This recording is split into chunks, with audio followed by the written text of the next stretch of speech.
네, 반갑습니다. 오늘 또 새롭게 이제 계속 이어가 보려고 하는데, 일단 몇 가지 좀 안내를 하고 싶은 게, 저 매년 이게 하는 얘기긴 한데, 저는 뭐, 일단 유튜버가 아닙니다. 유튜버가 아니고, 그냥 단순하게 여러분들이 좀 복습을 하기 위한 그런 영상을 이제 찍어 올리는 거지.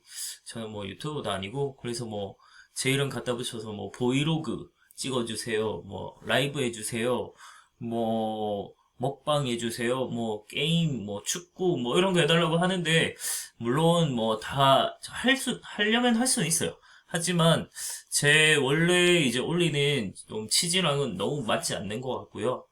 저는 오로지 이제 교육용 이제 그냥 여러분들의 복습을 위한 그런 영상을 찍는다라고 생각을 하면 될 것 같습니다. 그래서 저한테 뭐 이상한 요구 좀 하지 마세요.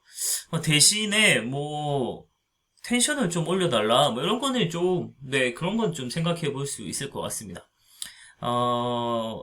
좀 한 가지 좀 그래도 약간의 핑계를 대자면 제가 퇴근을 하고 와서 그리고 학교에 남아서까지 뭐 일을 할 때도 있고 그래서 그런 좀 피곤함을 가지고 와서 이제 퇴근을 하고 집에서 이제 이렇게 영상을 찍게 되는데 그래서 아무래도 텐션이 그렇게 높진 않아요. 그래서 좀 다운돼 있을 때가 많고 목소리도 좀 되게 기운이 빠져 있을 때도 많고 그럴 때가 있는데 네, 뭐, 그거는 핑계고요. 그래서, 그래도 여러분들이, 좀 보기에 텐션이 좀 높았으면 좋겠다. 뭐, 이런 생각을, 얘기를 잘 들었고, 그래서 조금 더 신경을 써보려고 합니다. 그래서 이제 이어서 한번 보게 되면, 이 최씨 정권의, 나중에 몰락하게 됐던 거는, 몽골과의 이제 항쟁 중에서, 이제 마지막 최씨 정권의 최이라고 하는 인물이 자신의 부하였던 이제 김준이라고 하는 애한테 이제 살해를 당하면서 이제 최씨 정권이 몰락하게 되고 그래서 김준 그 다음에 또 임년, 임유무 뭐 이런 식으로 쭉 이어져 가거든요. 그래서 지들끼리 서로 이제 죽이고 하게 되면서 점점점 이제 무신 집권기가 끝나가게 됐고요. 그래서 이제 문신들이 그 틈을 타고 다시 몽골하고 강화를 맺고 개경으로 한도를 하게 되면서 문신 정권은 완전히 무너지게 된다라고 보면 됩니다. 자, 그 부분은 나중에 다시 한번 볼 거고요. 우리 뭐 수업 때도 얘기했지만 무신 집권기에는 하층민들에 대한 수탈이 훨씬 많이 일어나요. 그래서 특히나 좀 더 많이 시달렸던 데들이 특수행정구역이라고 보면 돼요. 향소, 부곡. 이제 이런 데들에 대한 차별이 더 심했고 세금도 더 많이 뜯어가고 더 부역도 일도 더 많이 시키고 이런 거에 대한 이제 불만이 계속 쌓여가고 있었고 그래서 못 살겠다 해서 공기가 일어나는 경우가 굉장히 많았습니다. 그래서 요 시기에는 또, 신분 질서가 조금 동요되는 시기이기도 했어요. 그래서 무신정변 이후로 노비 출신의 최고 집권자, 이민이라고 했죠. 그래서 롤모델이 될 수 있는 이민이라는 자가 등장을 하게 되면서, 신분 상승에 대한 기대감을 좀 상승이 되는 그런 시기이기도 했습니다. 그래서 본기를 한번 보면, 요거 우리 책에 나오는 것만 볼게요. 이제 공주 명학소, 소라고 하는 건 향소 부곡 중에 그 소입니다. 그래서 이 명학소에서 이제 망이망소이가 봉기를 일으키기도 했어요.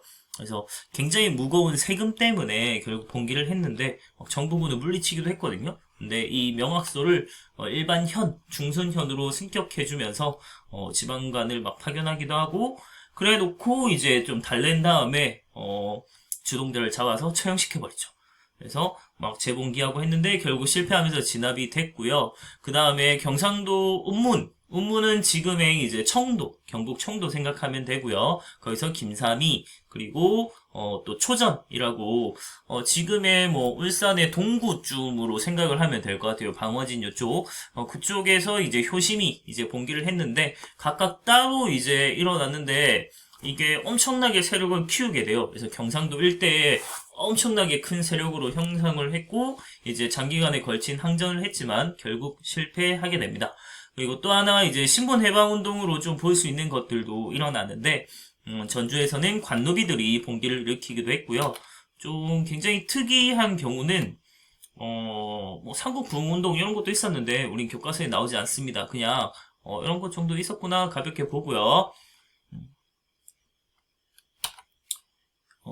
보자. 요거를 봐야 되는데, 만적의 봉기, 요게 이제 굉장히 특유한 케이스라고 볼 수 있겠죠? 그래서 개경 지역의 산노비였던 만적이, 뭐, 일설에는 최충원의 노비였다, 이런 얘기도 있고요. 어쨌든, 개경에 있던, 고관의 이제, 한 산노비였습니다. 근데 얘가, 이제 노비들은, 매일 이제 장작을 패러 가야만 했어요. 그래서 야산에 이렇게 자기들 장작 잘 패러 가는 곳에 모이게 되는데, 그때 이제 만적이 요 많은 노비들을 막 모아놓고, 우리 막, 왕후장상의 씨가 따로 있느냐, 막 이러면서 누구나 우리 다 왕후장상이 될 수 있다.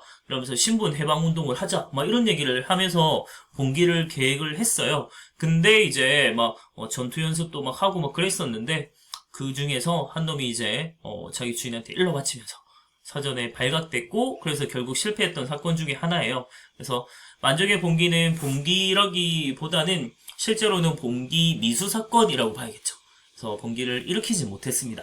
어쨌든 이런 이제 여러 노비들이 이런 신분 해방 운동을 할 수 있을 정도로 그리고 농민들도 막 이런 잘못된 제도에 대해서 자신들의 막 연합해서 힘을 보여줄 수 있는 이런 시대가 됐다는 것은 하층민들이 의식을 굉장히 각성했다, 의식이 굉장히 성장했다 이런 걸 이제 보여준다라고 볼 수 있습니다.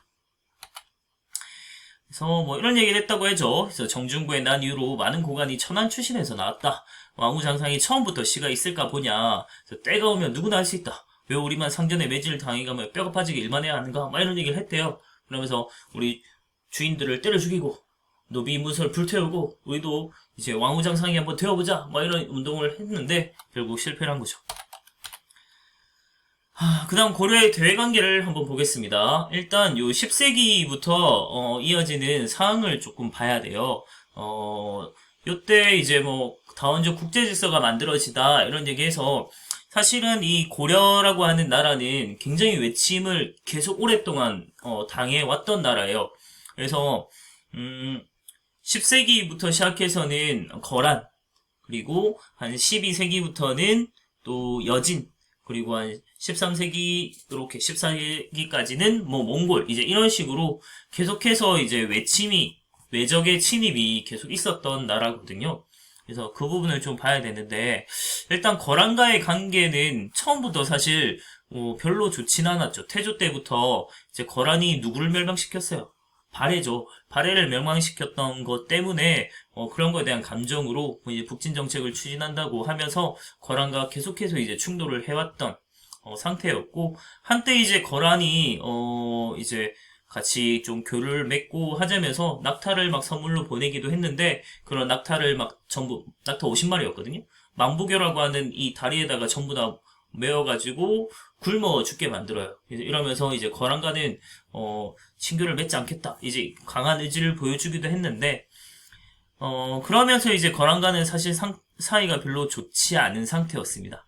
그러면서 10세기 중반이 됐을 때 중국에서는 이제 송이 중국을 다시 통일하게 됐고 그래서 중국에는 송이 자리하고 그리고 한반도에는 고려가 그리고 또 위쪽에는 거란이 이제 요라고 하는 제국을 세우게 되면서 서로 이제 세력 다툼을 하는 상태였습니다. 하지만 요 거란이 점점점 커지게 되면서 송을 이제 치려고 했는데 고려랑 송이 워낙 이제 좀 친하게 지냈어요. 이제 자기들이 거란이 이제 송을 치러 간 사이에 뒤에서 이제 고려가 좀 배후를 노리게 될 것이 좀 되게 두려운 거예요. 그래서 먼저 고려를 좀 겁을 줘야겠다. 살짝 이제 점령하는 것까지는 아니지만 좀 겁을 주고 같이 이제 외교 관계를 맺고 송과의 관계를 끊어내야겠다 이런 생각을 한 겁니다. 그래서 이제 침입이 이루어졌고 그래서 1차, 2차, 3차 세 차례 이제 이루어지는 침입이 이루어진다라고 보면 됩니다. 그거 이제 어떻게 대외관계 이루어지는지는 우리 PPT 가지고 막 봤잖아요. 그거 같이 유념하면서 보면 될 것 같아요. 거란의 침입 부분은 여기 우리 강동육주라고 하는 부분을 좀 잘 봐둬야 될 것 같은데요. 그리고 기주대첩도 있고, 그거 이제 배웠던 거 한번 생각하면서 이제 한번 정리를 한번 해보려고 합니다. 일단 이제 1차 침입은 주요 원인은 거란이 이제 송을 치기 위해서 이 고려의 친송 정책 요걸 이제 좀 끊어내고 자기들과 이제 국교를 맺고 좀 배후를 좀 단단히 해두려고 이제 안전하게 해두기 위한 침입이었다라고 보면 됩니다. 근데 이제 서이랑 서손영이 이제 외교 담판을 해서 오히려 이제 거란이 강동육주라고 하는 땅을 여진한테서 뺏어서 우리 고려한테 주게 되고, 또 고려 입장에서는 고려가 고구려를 계승한 나라임을 이제 인정받게 되는 엄청난 외교적인 성과를 누리는 데죠. 그러니까 이게 거란 입장에서 보면 되게 희한한 게, 쳐들어왔는데 땅을 이제 전쟁한다고 쳐들어왔다가 오히려 여진한테서 땅을 뺏어가지고 강동육주를 고려한테 넘겨주고 자기들은 전쟁에서 물러난 이런 상황입니다. 근데 좀 말이 안 되는 것 같지만 무조건 거란이 손해인 것 같잖아요. 근데 당시에 거란의 입장에서는 송을 치는 게 주 목적이었고 고려를 막 점령하고자 하는 생각은 있었던 것 같지 않아요. 그래서 그냥 배후를 단단히 해두고 그래서 고려랑 이제 강화를 맺거든요. 그래서 강동육주 줄 테니까 그러면 이제 우리랑 이제 친하게 지내고 송과의 관계는 끊어라 라고 해서 고려가 그래 그렇게 할게 라고 이제 받아들여요. 이제 그런 다음에 문제는 고려가 이제 송과 계속 친선관계를 유지하고 거란하고는 이제 외교관계를 맺지 않았다, 약속을 지키지 않았다는 거예요. 그래서 이제 다시 재침입을 한 게 2차 침입이고요. 물론 요 사이에 강조의 정변이라고 하는 계기가 된 사건이 있지만 요거는 우리 책에 안 나오니까, 교과서에 안 나오니까 굳이 몰라도 됩니다. 그래서 2차 침입이 이루어졌고요. 요때 개경이 함락당할 정도로 굉장히 크게 밀렸어요. 근데 양규라고 한 사람이 이제 격파하게 되면서 다시 또 강화를 맺어요. 그래서 요때 다시 한번 송가의 관계를 끊고 거란하고 외교 관계를 맺겠다라고 또 약속해요. 그래서 이제 거란이 물러가게 되는데 또 지키지 않습니다. 그래서 이제 거란이 이제 완전히 열받은 거죠. 빡쳐가지고 너희 계속 이렇게 약속도 안 지키고 우리랑 이제 국교도 안 맺을 거니까 그럼 이제 강동육주 돌려달라. 너희 필요도 없지 않느냐. 우리랑 친하게 지낼 것도 아닌데. 그렇게 얘기하니까 고려가 그냥 약속도 안 지켰고 이거 돌려주면 끝날 것 같은데 안 돌려줍니다. 거절해버려요. 우리가 왜 돌려줘? 그래서 거절하게 됩니다. 그래서 이제 거란이 이제 다시 3차 침입을 하게 돼요. 그래서 대대적으로 마음먹고 쳐들어왔는데 오히려 이제 기주대첩에서 강감찬에게 완전히 크게 패하게 되죠. 그래서 대패하게 되면서 또 이제 강화를 맺고 물러나요. 그래서 이때도 이제 송과의 관계를 끊고 거란하고 좀 다시 국교를 맺겠다라고 약속을 했는데 고려가 이때 요 이후에 취한 행동은 오히려 천리장성이라고 하는 성을 쌓아버립니다. 그래서 탁 이제 완전히 막아버린 거죠. 단절시켰다라고 보면 되겠고, 그래서 이때부터 이제 거란하고 그리고 송 그리고 이 고려 이렇게 세 나라가 좀 세력 균형을 이루는 이런 형태가 나타나게 돼요. 그래서 다원적인 국제 질서가 나타나게 되었다라고 얘기를 합니다.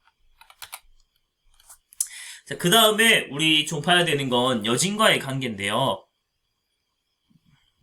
잠시만.